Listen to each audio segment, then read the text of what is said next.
Video शुरू होने से पहले आपको पार्ट 1 देखना होगा और आपने पार्ट 1 नहीं देखा है तो आपको पार्ट 2 बिल्कुल समझ में नहीं आएगा। और हाँ, इस पार्ट में डिस्क्रिप्शन में मैं सारे पीडीएफ डाल दूंगा नोट्स की और प्रैक्टिस पेपर्स की, तो इस वीडियो को लास्ट तक देखिएगा। Hello everyone, welcome to the new video of your own channel Mahor Classes.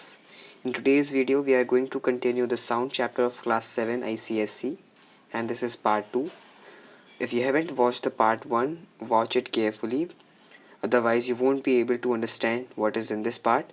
So I'm giving the link of part 1 in the description, you can check it out. So sound, class 7. So now we were starting from speed of sound. What is speed of sound? So we came to know that speed of sound depends upon the nature of the medium or material through which it travels. Medium मैंने आपको पहले बताया था कि medium क्या होता है। Medium एक सब्सटेंस, एक मटेरियल होता है जिसमें से साउंड ट्रैवल करता है। सॉलिड, लिक्विड और गैस, ये तीन मीडियम होते हैं। इन तीनों मीडियम से साउंड जो है ट्रैवल करता है from A to B. Speed of sound is different in different medium. For example dry air में एट 0 डिग्री सेल्सियस साउंड की स्पीड क्या होती है 332 metre per second. Hydrogen at 0 degree Celsius the speed of sound is 1284 metre per second. And water which is distilled at 20 degree Celsius the speed of sound is 1498 metre per second. तो medium बहुत ज़्यादा important role करते हैं speed of sound को very करने में।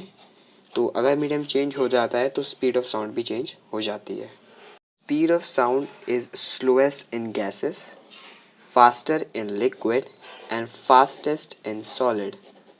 मतलब जो साउंड है वो गैस में बहुत धीरे फ्लो होता है, लिक्विड में इन बिटवीन, मतलब ना ज़्यादा तेज़ ना ज़्यादा धीमे, मीडियमली फ्लो होता है, लेकिन सॉलिड में साउंड बहुत ज़्यादा तेज़ होता है। इस एक टेबल के ज़रिए आप देखें, एयर जो कि गैस है, इसमें साउंड की स्पीड क्या है 340 मीटर पर सेकेंड, वाटर में 1500 metre per second and iron और स्टील जो कि सॉलिड है उसमें 5000 metre per second.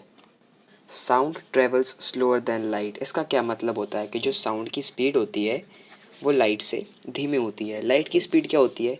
Speed of light is 3 into 10⁸ metre per second and speed of sound in air is 330 metre per second. So ज़्यादा से ज़्यादा तेज़ कौन चलेगी? Obviously the speed of light. कभी जनरली आप एग्जांपल देखिए, आपने बहुत पहले भी पढ़ा होगा, बहुत सारे एग्जांपल, ये मेन ही एग्जांपल है। क्लाउड है, रेन हो रही है, और अगर लाइटनिंग होती है, लाइटनिंग, तो पहले आपको लाइट दिखाई देती है, लाइटनिंग हो जाने के थोड़े टाइम बाद साउंड आता है। जब लाइटनिंग हो जाती है उसके बाद साउंड आता है, साउंड बाद में आता है और लाइट पहले आती है। जैसे फिर से ये जो कि है हमारा स्काई में, इसमें थंडरिंग हुई, इसमें लाइटनिंग हुई, जिसमें से हमें लाइट पहले दिखेगी, उसकी थंडरिंग की रेस पहले दिखेंगी और साउंड बाद में सुनाई देगा। Talk about audible sound. Sound which can be heard by human ears is known as audible sound. मतलब ऐसा साउंड जो हम सुन सकते हैं, जिसकी फ्रीक्वेंसी की रेंज 20 हर्ट्ज से 20 किलो हर्ट्ज के बीच में होती है, या 20,000 हर्ट्ज। ऐसी फ्रीक्वेंसी वाले साउंड्स को हम सुन सकते हैं। जैसे कभी कभी ऑनलाइन क्लासेस के टाइम जूम मीटिंग में मैम नहीं बोलती थी, बेटा यू नॉट ऑडिबल, बच्चे बोलते थे मैम यू नॉट ऑडिबल। तो ऐसा ही ऑडिबल का मतलब होता है हमें आपकी आवाज़ सुनाई नहीं दे रही है ना। The frequency is more than 20 hertz, ये दूसरा पॉइंट भी हो जाएगा। और the frequency is more than 20 hertz but less than, आप ऐसे लिख सकते हैं 20 किलो हर्ट्स। ठीक है, now let's talk about inaudible sound. Inaudible sound क्या होता है? Sound which can not be heard by human ears, these are known as inaudible sound. मतलब ऐसा साउंड जो हम सुन नहीं सकते, या तो उनकी फ्रीक्वेंसी 20 हर्ट्ज से लो है या उनकी फ्रीक्वेंसी 20 किलो हर्ट्ज से ज़्यादा है। तो ऐसे साउंड्स को हम बोलते हैं inaudible sounds. There frequency is less than 20 hertz और मोर देन 20 किलो हर्ट्ज। अब ये इनऑडिबल साउंड्स टू टाइप्स के होते हैं, एक अल्ट्रासाउंड और एक इंफ्रासाउंड। अल्ट्रासाउंड क्या होता है? Sounds having high frequency greater than 20 hertz और 20 kilo hertz which can not B heard bye human years. मतलब अगर हम देखें तो ये 20 हर्ट्ज है और ये 20 किलो हर्ट्ज, ये बीच में एक रेंज है। अगर 20 किलो हर्ट्ज से ज़्यादा की साउंड होती है तो वो होता है अल्ट्रासोनिक साउंड्स, और 20 किलो हर्ट्ज से नीचे होती है, मतलब लेस देन 20 किलो हर्ट्ज, तो हम उसको बोलते हैं infrasonic sound. So now let's talk about ultrasounds. जैसे कि अगर किसी के एडवांटेजेस होंगे तो उसके डिसएडवांटेजेस भी होंगे, और अगर किसी के डिसएडवांटेजेस भी होंगे तो उसके एडवांटेजेस भी होंगे। तो हम अल्ट्रासाउंड के एडवांटेजेस के बारे में पढ़ते हैं। Now advantages. Ultrasound is used as a diagnostic tool in the medical science to investigate inside of the human body. Human body के अंदर जितनी भी मतलब डाइजेशन वगैरह की प्रोसेस होती है उसको देखने के लिए हम अल्ट्रासाउंड की यूज़ करते हैं। आपने सुना होगा कि किसी को थायराइड की बीमारी होती है तो वो अल्ट्रासाउंड करवाने जाता है ना, वैसे ही। Now, ultrasound is used to measure the depth of the sea or ocean, also used to locate underwater objects like shipwreck. ये एग्जाम्पल ये थोड़ा इंपॉर्टेंट है, इसको हम आगे अच्छे से पढ़ने वाले हैं। तो अब हम पढ़ते हैं नेक्स्ट टॉपिक की ओर। About noise and music. ये नॉइस वॉच वाली कंपनी की बात नहीं है, नॉइस जो एक अनप्लीजेंट साउंड होती है हमारे आसपास। जैसे बहुत ज़्यादा हॉर्न है, आप सो रहे हो, क्रैकर्स ही फट रहे हैं, फटते ही जा रहे हो, आप एकदम से नॉइज़ नहीं करते हो। जैसे बहुत सारे बच्चे हल्ला कर रहे हैं क्लास में, तो मैम बोलती हैं stop that noise, I want pin drop silence. तो वो नॉइज़ होती है जो कानों में मतलब चुभती है, अनप्लीजेंट साउंड का मतलब। तो ये प्रोड्यूस्ड बाय इरेगुलर वाइब्रेशन। ठीक है ना। उसका आप डायग्राम देखें, नॉइज़ का डायग्राम कुछ ऐसा होता है।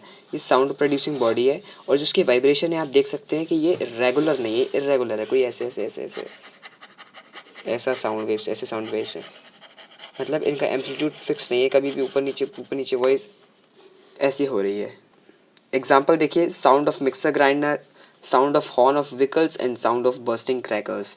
Let's head to the music. Music is very pleasant sound. सबको म्यूजिक सुनना पसंद होता है। Pleasant sound around us and these are produced by regular vibration. इनका एम्पलीट्यूड फिक्स है।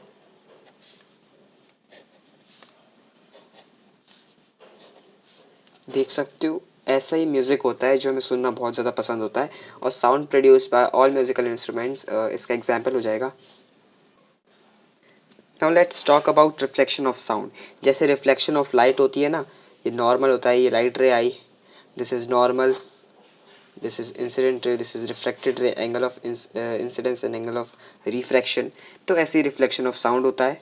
ये साउंड वेव्स गई किसी ऑब्जेक्ट, हैवी ऑब्जेक्ट से टकरा कर वापस आ गई, तो ये bounce back of sound, this is known as reflection. When a sound wave strikes at the hard surface, it is known as a reflection of sound. Example देखिए, हार्ड सरफेस के hard wall, metal sheet, hardwood etcetera. इसमें 2 points remember करने होंगे हम लोगों के, hard surface is good reflector of sound and soft surface are bad reflectors of sound. ये दोनों पॉइंट्स बहुत ज़्यादा इंपॉर्टेंट है, इसलिए आप इनको याद रखें। हमारा नेक्स्ट टॉपिक है इको। लेकिन इको को पढ़ने से पहले हमें इस चीज़ के बारे में ध्यान देना है कि स्पीड। अब मैं आपको एक चीज़ एक्सप्लेन कर रहा हूँ कि जो हमारी डिस्टेंस रहती है, साउंड रिफ्लेक्टिंग डिस्टेंस कितनी होती है, उस 17.2 मीटर होनी चाहिए साउंड रिफ्लेक्टिंग सरफेस, तभी हमें इको सुनाई देगा। Now speed of sound in air at 20 degree Celsius is 344, हमें पता है। So distance travel sound in 1/10 second क्या हो जाएगा, 1/10 सेकेंड क्या हो जाएगा, 344/10। तो obviously 4.4 metre per second. So ये जो distance of sound travelled by us to reflecting surface, मतलब जो ये साउंड की डिस्टेंस है 34.4 मीटर, ये क्या है हमारा, देखिए ये स्पीड है, ठीक है, ये टाइम है, ये स्पीड ऑफ साउंड है, और ये सेकेंड टाइम। तो ऐसे ही है हमारी डिस्टेंस आ जाएगी ये, ठीक है। तो डिस्टेंस क्या है हमारा, 34.4 मीटर्स। ये हमारी डिस्टेंस है जो producing body of sound to the reflecting surface. तो distance from sound reflecting surface must be half of 34.4 metre per second to hear the echo. मतलब जिस बॉडी, जैसे ए ने साउंड प्रोड्यूस की है, बी के पास गई है, तो जो प्रोड्यूसिंग साउंड है वो रिफ्लेक्टिंग साउंड की जो लेंथ होती है वो उससे हाफ होती है। ये रिफ्लेक्टिंग साउंड है जिसकी h/2 रहेगी, और ये जो साउंड ऐसे जा रहा है ना, ये h है। ए ने साउंड प्रोड्यूस किया, साउंड की जो डिस्टेंस है वो h हो गई, जो रिफ्लेक्टिंग साउंड है उसकी डिस्टेंस क्या होगी, h/2। ठीक है, फिर से सुनिए, ए ने साउंड प्रोड्यूस किया, साउंड की डिस्टेंस हो गई h, बी ने साउंड को रिफ्लेक्ट किया, उसकी डिस्टेंस हो गई h/2। So 34.4/2 is 17.2 metre. 17.2 is the minimum distance, metre is the minimum distance for a sound reflecting surface. Now अब हम पढ़ते हैं इको के बारे में, रखिएगा। Now let's talk about echo, the repetition of sound caused by the reflection of sound waves. echo में reflection of sound बहुत ज़्यादा मेजर की पॉइंट है इसमें, क्योंकि रिफ्लेक्शन ऑफ साउंड की वजह से ही हमें इको का मतलब इको महसूस कर पाते हैं हम। जैसे ये एक रिफ्लेक्टिंग सरफेस मतलब एक साउंड प्रोड्यूसिंग बॉडी है, इससे साउंड प्रोड्यूस किया और ऑब्जेक्ट से साउंड स्ट्राइक करके, ये ओरिजिनल वेव है ब्लैक पेन और ये ब्लू पेन है रिफ्लेक्टेड साउंड वेव। तो ये ऑब्जेक्ट से स्ट्राइक, हार्ड ऑब्जेक्ट से स्ट्राइक करके साउंड वेव जो वापस आई उसी को हम इको कहेंगे। जैसे एग्जांपल में आप देखिए, जब आप कहीं हिली एरियाज़ में जाते हैं, हिली एरियाज़ में जहाँ पे बहुत बड़ा माउंटेन्स रहते हैं, बहुत ज़्यादा माउंटेन्स है, बिल्कुल खाली जगह है, यहाँ पे आप खड़े हैं और आपने कुछ भी चिल्लाया, आपने चिल्लाया हेलो, तो आपको अपनी 3-4 बार हेलो आवाज़ सुनाई देगी, hello hello hello hello hello, ऐसा। ठीक है, इस न्यूमेरिकल्स के बारे में देखें। क्वेश्चन क्या है, a man claps his hands near a mountain and hears the echo after 4 second. If the speed of sound is 330 metre per second, calculate the distance of mountain from the man. ये man है, MAN man, और ये mountain, अरे दोनों M से शुरू हो रही हैं, तो हमें इन दोनों के बीच की डिस्टेंस फाइंड करनी है। अब लॉजिक लगाइए, गिवन हमें क्या गिवन है, स्पीड गिवन है, speed of sound 330, all right. Time given है 4 सेकेंड्स। डिस्टेंस, तो हमें पता है कि speed equals to distance upon time, तो डिस्टेंस क्या हो जाएगी, क्रॉस मल्टीप्लिकेशन कर लीजिए, तो speed into time equals to distance, तो 330 into 4 is to distance and this is the answer, 660 metre distance. Wait, ये 60 मीटर मैंने डायरेक्ट लिखा है, लेकिन अगर मल्टीप्लिकेशन करेंगे तो ये 320 आएगा। लेकिन चूंकि हमें पता है कि जो मैंने जो साउंड प्रोड्यूस की है वो H है, लेकिन जो रिफ्लेक्टिंग साउंड रहेगा, रिफ्लेक्टिंग साउंड वेव, वो H/2 रहेगा। तो भाई हमारा H 320 आया, लेकिन इसकी जो रिफ्लेक्टिंग साउंड की वेव है वो H/2 यानी 320/2 यानी 660 मीटर रहेगी। अब हम पढ़ते हैं अगले टॉपिक के बारे में।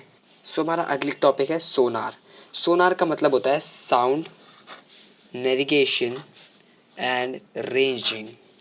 देखिए, सोनार एक डिवाइस होता है which is use to detect the depth of sea और to locate under water shipwrecks and submarines. इसमें वो जो दूसरा पॉइंट था हमने पहले पढ़ा था कि सॉफ्ट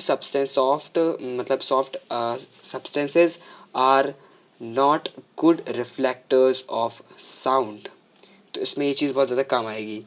देखिए, सोनार का फंक्शन क्या होता है, कैसे वर्क करता है। It sends an ultrasonic sound wave in the sea and hears the echo. इस डायग्राम को देखिए, ये शेप है, यहाँ पे लगाया हमारा सोनार, ठीक है, सोनार लगाए, इसने साउंड वेव नीचे भेजी, ये आई हमारी साउंड वेव।